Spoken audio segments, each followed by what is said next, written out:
What's the first thing you noticed when you came into the church that's different? Exactly.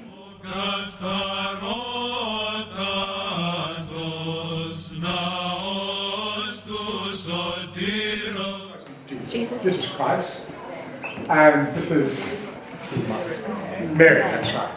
So you always have at least those, because Jesus is God who became human.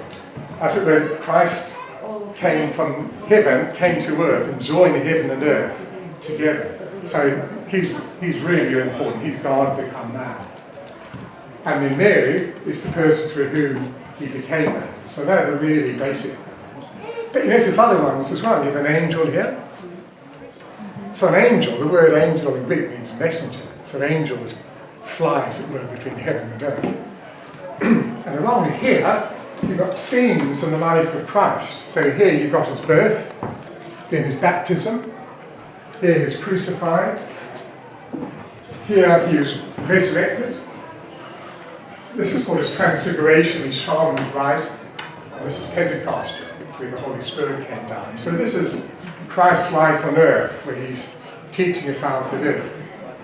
So you can see the whole screen is a way of bringing together God and us together.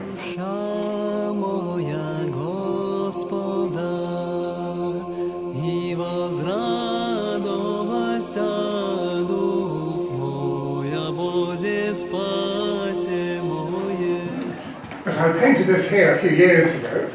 This is Christ in glory, surrounded by all the angels. And you see the 4 funny creatures there. A man called Ezekiel had a vision of heaven, and he saw these 4 funny creatures. And they represent the 4 people who wrote the Gospels, Matthew, Mark, Luke, and John. But that's to show us that Jesus is in heaven now, but he didn't remain there. He came down and dwelt among us. So it's a sort of theme of bringing things together, male and female, God and man. The other wonderful thing is that God also loves matter, loves stuff. So these icons are painted, wouldn't believe it, out of egg and dust. Sounds weird, doesn't it? But they're made out of wood, so I prepare the wood and then put a very special white plaster on, then put the gold on. The paint is made out of egg yolk, mixed with ground up stone sometimes. The blue is probably azurite, that's what I use most of the time. But most of the other colours are earth, red ochre, yellow ochre. So it's like you're taking the stuff that we walk on, we don't think about, then you raise it up to make it something hopefully beautiful. So as a painter, I'm a bit like when you're writing an essay, or you take words out of a dictionary, and you put them together and you make something more beautiful. So painting an icon is a bit like worshipping God not with words, but with colour, with dust, with humble things. You can't say it very well, but this is the nativity icon, talking about animals. Very often in the nativity icon, where Christ becomes man, you've got 3 levels. At the top you have the heavenly level, you've got angels. At the bottom you've got the human level. So you have Jesus being washed here. In other words, he's a body being washed, he's not a spirit. Then in the middle, you've got the shepherds, the 3 magi, and the ox and the ass.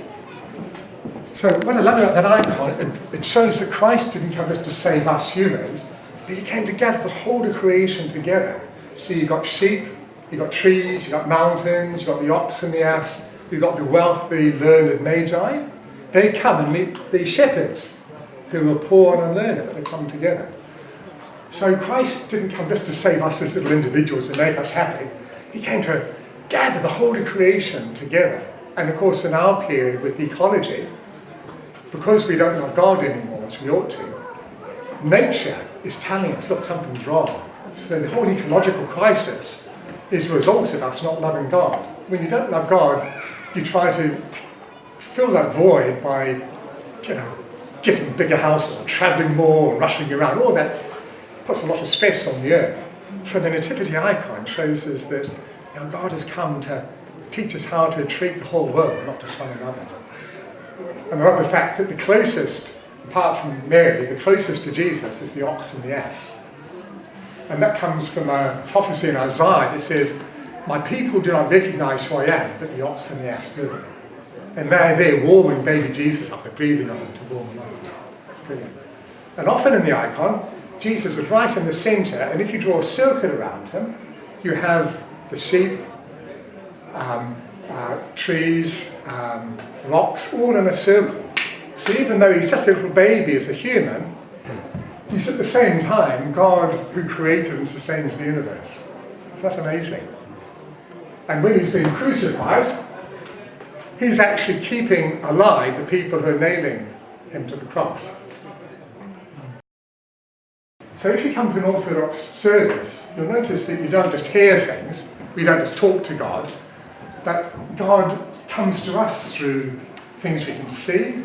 We have a censer with lovely smelling incense on, so we can smell God, as it were. We take communion, we take the bread and the wine, holding the blood of Christ, so we're tasting God.